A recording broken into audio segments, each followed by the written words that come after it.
Greetings everyone! Today I'm going to introduce the Space Creator for Unreal Engine 5, what are its major features and how to use it. The Space Creator is a collection of tools, meshes, materials and textures that enable the user to create high-quality scenes in space. The asset pack comes in two different versions, the basic Space Creator and the Space Creator Pro, that you can find on your Unreal Marketplace. You also have the option to upgrade from the basic version to the Pro version by purchasing the Space Creator Integration Pack that gives you the access to all the contents in the Pro version missing from the Space Creator Basic. Here's a summary of all the contents that you can find in the Space Creator. Planet creators for rocky and gas planets. These are blueprints to quickly create planets directly in the editor. The Star Creator to create the main sequence stars and star anomalies, a basic set of 15 skyboxes, and the Lens Flare Asset Pack, which can be used with the Star Creator. In the Space Creator Pro, you will also find the Black Hole Creator with the ability to create gravitational lensing distortion effects. The Asteroid Library, a set of high-quality meshes that use nanite with blueprints to create asteroid fields and volumetric clouds. And finally, 30 high-resolution 16K skyboxes to populate your scene backgrounds. Let's jump in the editor to see how it works. Here we are in the editor.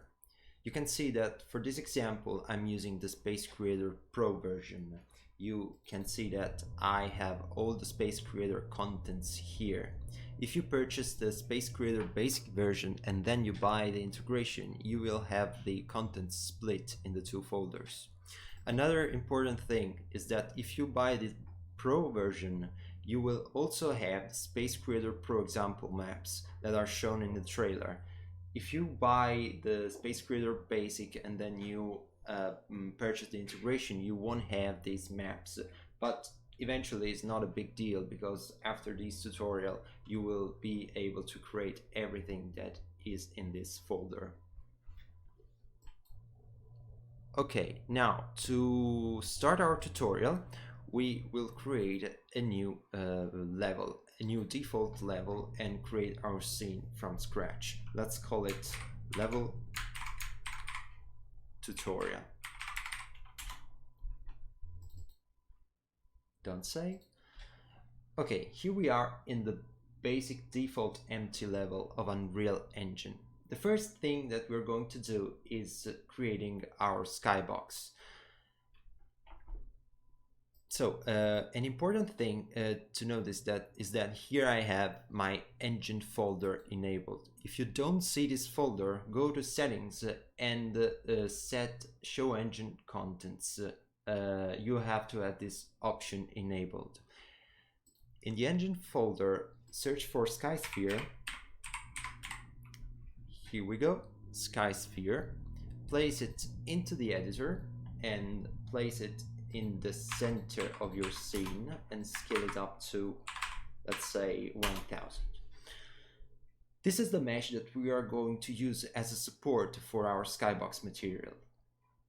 Another important thing to do here is to have our collision presets to no collision. We don't want any collision here. We don't want our player to stumble upon the basic skybox mesh. Okay, let's go back to the Space Creator folder and let's choose a skybox material. We have the three skybox libraries, 16K. You can also use a basic skybox from the Skybox Collections bundle, but for this example we are going to use a more advanced one. Let's go to Space Skybox Library 2, and here you see all the contents of the Space Skybox Library. All the Skybox libraries have the same structures. You can find the skybox material that we can use in the scene in the material instances folder. These are the materials that are used to store our skyboxes with the star fields and the other settings enabled. So with the skybox mesh Select it, go to materials and choose one of these skyboxes, select it and drag and drop it onto this socket. Okay, you see that the skybox has been applied, but the light level is far too high. We want a lower light level, and we also want our light level to be constant. We don't want it to change depending on what the camera is facing. So in order to do that, go to Place Actors, search for Post-Process Volume, drag and drop it into the scene.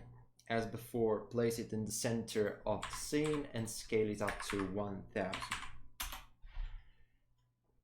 In order to control the light level, the brightness level of the scene, you can go to the Exposure tab and set min and max EV 100. These two options control respectively the minimum and the maximum brightness of our scene. If we want a constant level of brightness, we want these two values to be equal. And for this example, we're going to use 0 for both of them. As soon as we change these two values, we see that the brightness level now is correct and is constant for our scene. The next thing we're going to do is creating a planet. Let's go to the Space Creator Pro folder, and here you see we have two planet folders, Planet Creator 2 and Planet Creator 1. Planet Creator 1 is to create rocky planets. Planet Creator 2 is to create gas planets. In this example, we are going to create a rocky planet. Let's go to Blueprints, and here you see we have 4 planet types: barren, ice, terran, and volcanic. We're going to create a terran planet for this example.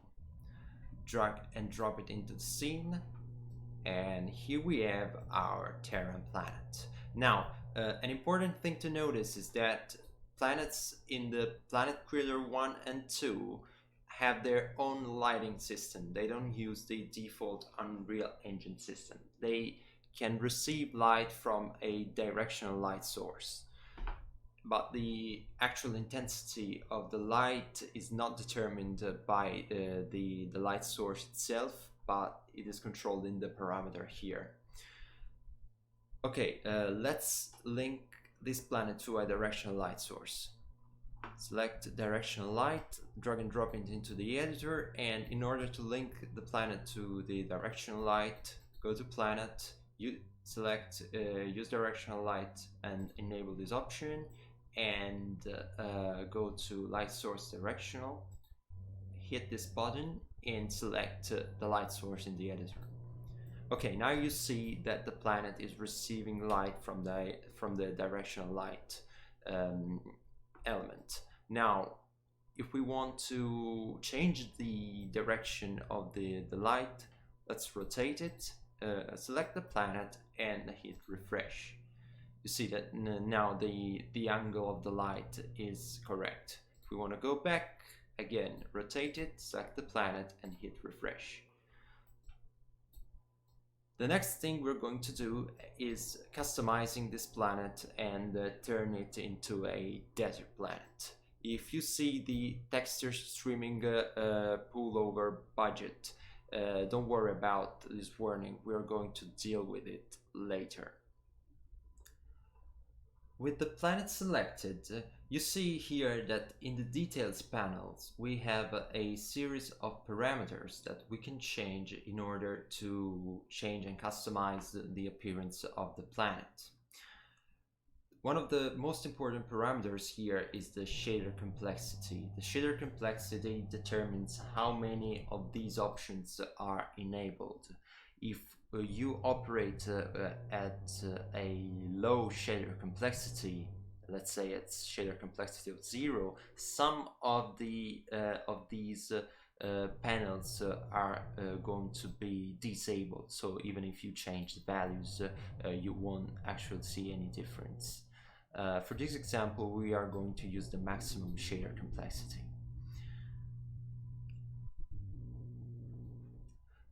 The first thing we're going to do here is disabling the clouds at the moment. In this way we will have a better look at the surface. Now, if let's say I want to shrink the oceans and make the continents bigger, let's go to oceans and let's set the sea level at 0.6. Here you see now oceans and seas are much smaller. Okay, let's go down to 0.55. Okay, this seems good to me. Another thing that I want to do is changing the shape of continents. So let's go to continents and let's set continent spread to 2. In this way, continents are going to be less fractured, and let's also change the shape of the continents. So let's say let's set continents distortion scale to 1 and continents distortion to 1.2. Okay. One of the most impactful features that you're going to have on the continents is the textures that we are going to use to add the planet a certain appearance. So let's go to, you have 2 texture parameters, mountains and plains. The mountains texture is going to be used at the center of continents, while the plains are going to be the areas closer to the sea. So let's change to the texture to this one and the plains to this one. Actually, maybe this one is better. Okay, at this point you will see that the second texture is blurred. The texture is blurred because we have the texture streaming activated. Basically, Unreal Engine has a limit of texture memory that can be filled, and once we go over that limit, Unreal is going to automatically shrink down the texture and make it more blurry in order to consume less data. This is very useful if you are going to have very intense gameplay sessions and you need a lot of memory free. But for this example, we want maximum quality. So one thing that we can do is disable the texture streaming option. In order to do so, let's jump into play mode by pressing Alt P, click in the editor and hit the backslash. By doing so, we activate the command bar and let's search for r.texture streaming, and in order to disable this option, texture streaming space 0 and enter. In this way, you see now the texture is at full resolution, but Unreal is going to use more memory in order to store it. Okay, press ESC and let's jump back into the editor. So the next thing is changing the colors of the land. For the mountains, I'm going to use a more redder color.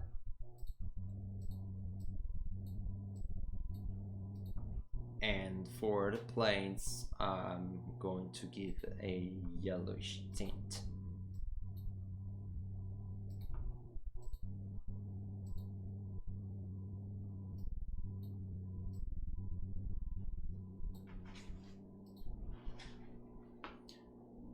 Now the continents are good, look pretty good.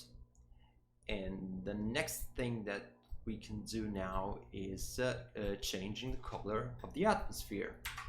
By default, we have this light blue color for the atmosphere. I want to make it a more pale blue or even gray. So let's go to atmosphere and let's change the atmosphere color. I want it to be a light gray. And here we go. The planet is starting to seem a desert planet now.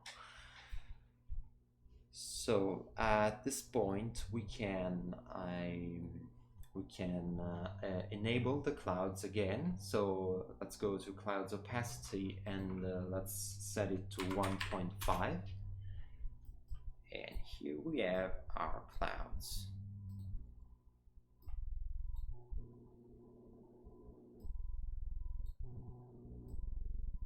Now you see that the clouds are a light gray. I want them to be white or even light yellow. So let's change the color of the clouds in the parameters.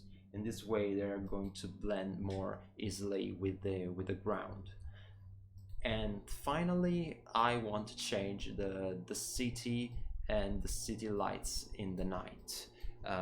There is a set of parameters that control the city lights in the night side of the planet. So let's select the planet, let's go to city lights, and let's change the city light extent from 0.5 to, let's say, 0.1. And let's also reduce the city light halo to 0.05. Now there are almost no cities with these values. Let's raise it a little bit. Let's say 0.2 and 0.3. Okay, there are very sparse lights now on the night side of the planet. And let's also change the color from light blue to light orange. Here we go. And let's change also the halo color. The halo color is going to be shown when the cities are under the clouds. So let's change the color to orange. Here we go. Okay, our planet is almost complete. Another thing that we could change here is the night side brightness and also the day side intensity. We can do it in the global parameters section. Here in the day color, white is fine. By default we have a value of 111. This means that there is no additional color to the day side, but for the night side, since we are using a bluish skybox, I want it to have a more bluish tint. So let's go to the night color multiplier and let's add a bluish tint. Let's also raise a little bit the brightness level of the night side. If you have a night brightness of 0, you can see that the night side is completely black except for the city lights. But I want it to be slightly brighter, so let's set night brightness to 1. Maybe 1 is too much. Let's say 0.07. Okay, now it's fine. Now the night side is coherent with the skybox we chose. Now that we've completed the planet appearance, let's move the planet away and make it bigger.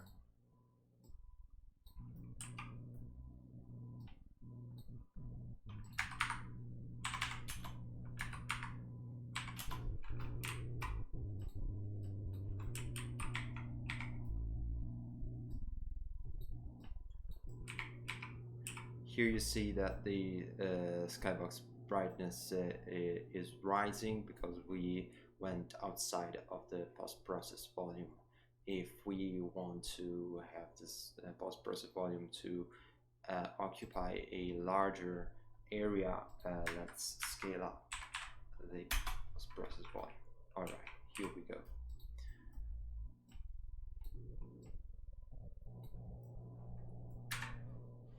One last thing about planets. We used for this planet the maximum shader complexity.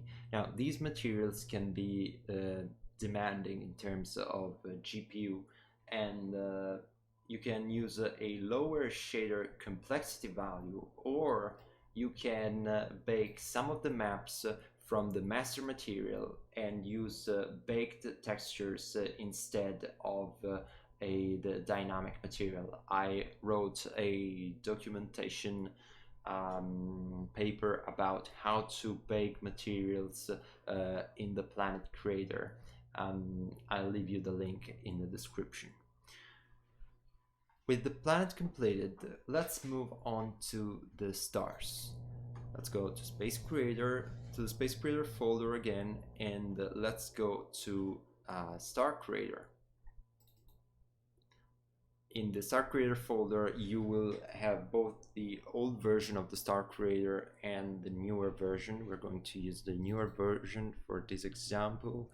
And let's go to Blueprints, and let's choose Blueprint Star. Drag and drop it into the editor, and here you see that we have our star. Let's scale it up a little bit.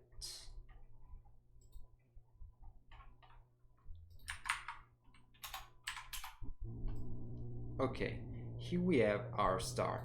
Now, similarly to the Planet Creator, we have a bunch of parameters here that we can change in order to customize the appearance of our star. The first section is star phenomena. Star phenomena is the set of parameters that control the phenomena, as the name says, that happen on the surface of the star. These include the explosions and the rays that you can see on the surface. For this example, we are going to leave it as it is. Next, we have colors. We can change the colors of each section of each part of the stars. As you see here, we have darker areas, brighter areas, and areas with an average brightness. And all these elements can be controlled separately in terms of colors.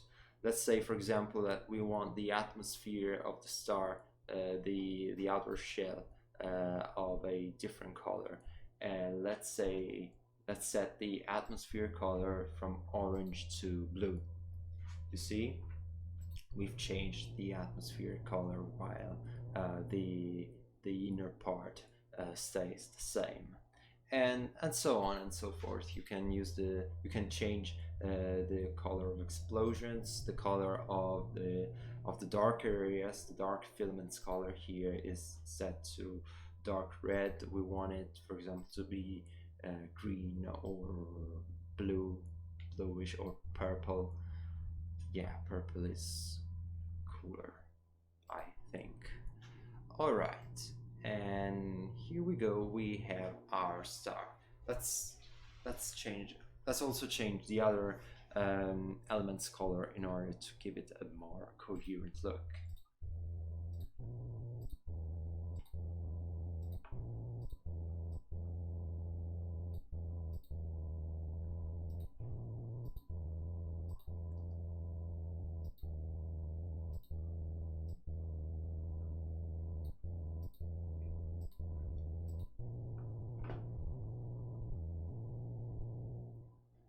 Okay, now that we've changed all the colors in the star, let's talk about surface rays. Surface rays is an option that is disabled by default because it is very demanding in terms of performance for your GPU. Now, what this option does, this option creates small rays on the surface. By default, they're set to orange. Let's set them to blue. And these rays are actually volumetric. You can see here that they have a nice parallax effect. You can change the intensity and also the height of these rays. Let's double it for this example. And they give a very nice effect on the star, but again, they are very demanding in terms of performances. So use them with caution. If you want to use them in a cinematic sequence, that's fine. If you want to use them in a gameplay session, for gameplay scenario, you have to keep in mind that these are very expensive. So let's also move the star away and make it larger.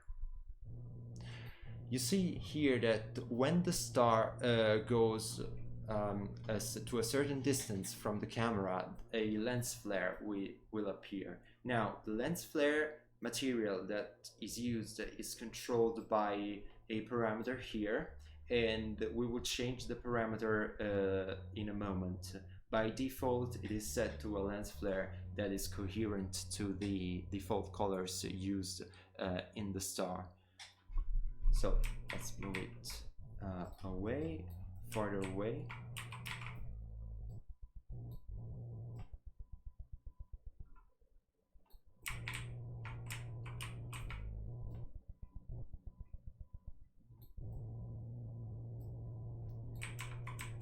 And let's make it larger.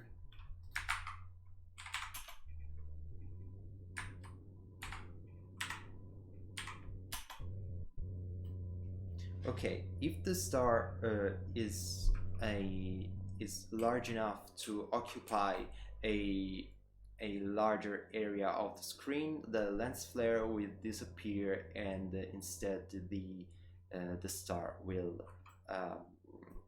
show up in all of its glory. Now, with this scale in mind and also the scale of the planet, we are going to set it like it is at the moment. But if we want to use the lens flare for the sake of this example, let's make the star smaller, even if it doesn't make any sense. Now, since the light comes from the star, we want to be coherent with the planet. In order to do so, let's rotate the light source, the directional light source, so that the light comes from the star. And to do so, let's set the light direction in the proper way. Set this to 90, and let's select the planet and refresh. All right, perfect. And let's also make the planet smaller in order to be a bit more coherent with the scale of the scene we are creating. So make it smaller, and let's make it near to the center. Here we go. Now, about the lens flare, I told you that the blueprint uses a default material, and let's change it. Let's go to the lens flare folder. Let's go to material instances, and here you have a bunch of material instances that you can choose from. Let's use this one. Here we go.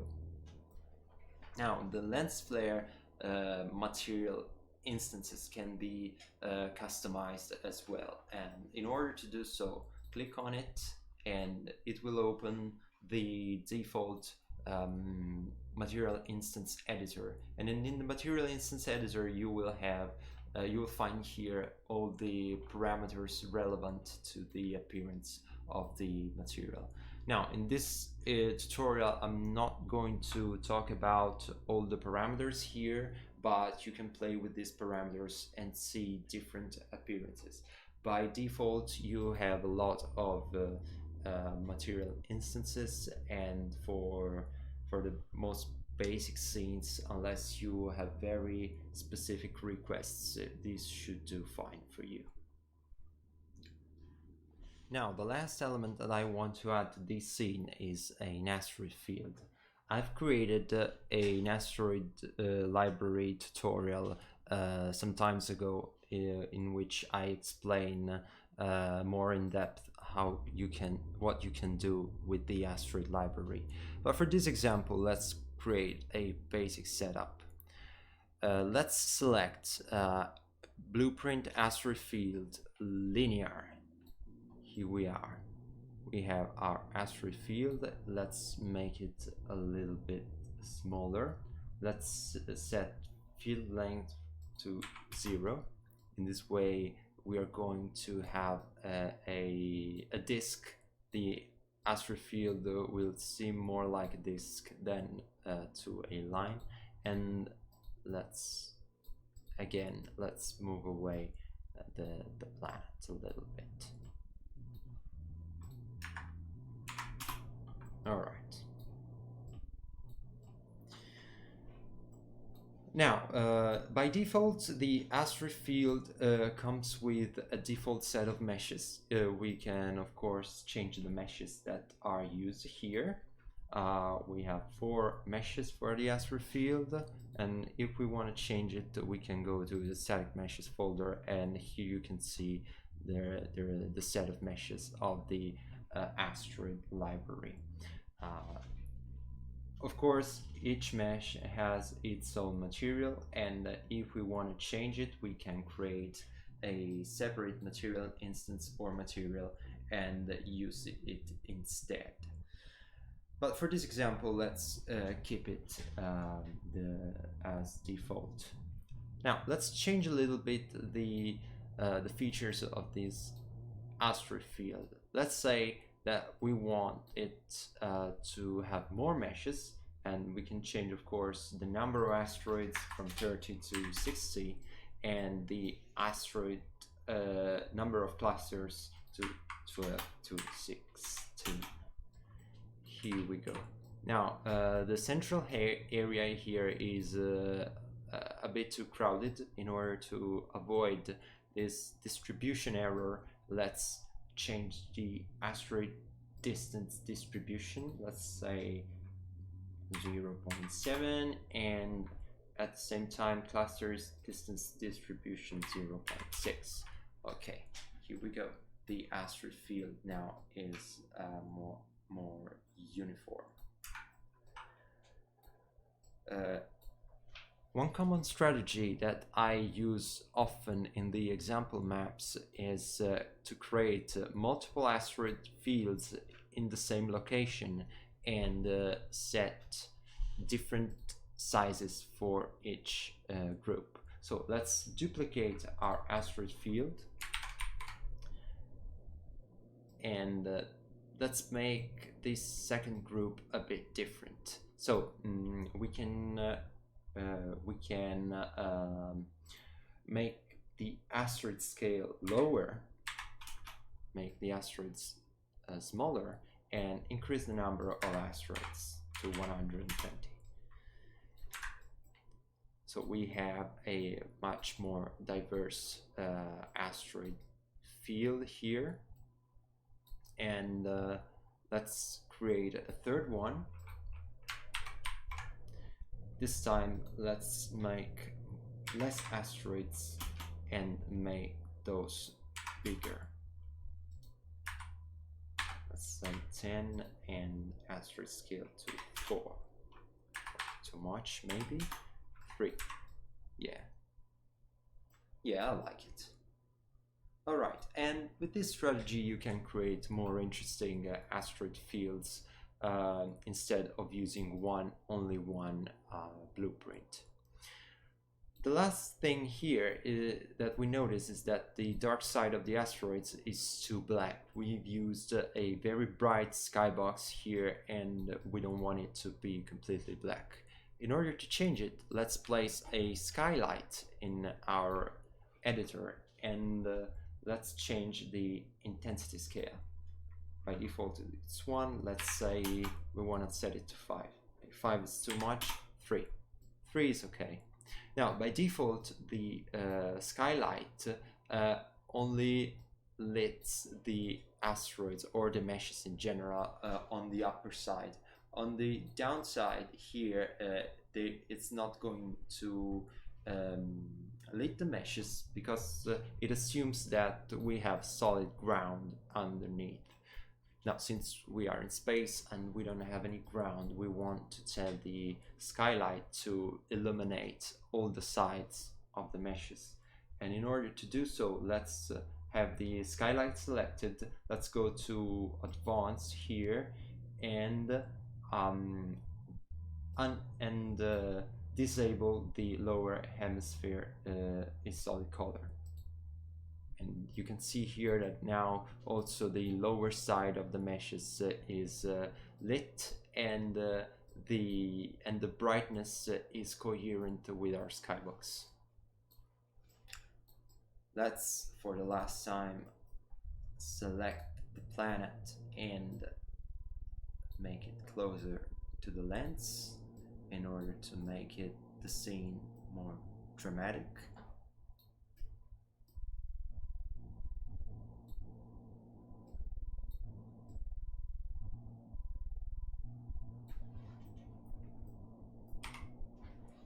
And here we are, we've completed a space scene using the space creator. Now, there are some elements that I didn't cover in this tutorial. For example, the black hole, which has a completely separate tutorial. I'll leave you the link in the description.